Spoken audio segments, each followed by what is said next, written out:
Your thesis on menopause was groundbreaking in India. So, could you share some of the key psychological findings and their impact on how menopause is understood in today's Yeah, yeah, sure. women's life today? Yeah. The basic thing I noticed was all this hue and cry about midlife crisis that the Westerners describe was hardly present here. Actually, see, the age at menopause varies. So anywhere between 45 to 55 to 60, depending on the country, the genes, and then whether they're in hormonal replacement and all those things. Most of the Indian women in midlife still have, in those days, they used to have large families. So there is nothing called an empty nest. They still had children who were in school or about to be married and all that. So this empty nest phenomena was not present.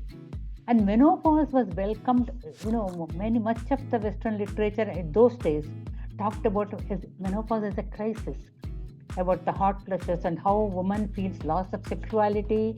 She feels that she is no longer feminine. On the contrary, my subjects were happy because, menopause sort of took away the fear of motherhood, unwanted pregnancies. In those days, women used to go on, having children from the menstruation till menopause. Like, it was common to have multiple children, and family planning was not much, and women were so tired of childbearing, and the fear of, you know, unwanted pregnancy was removed, and nobody associated menopause with loss of femininity or loss of sexuality. So there are lots of myths that were, maybe it is true in that culture, were not present here.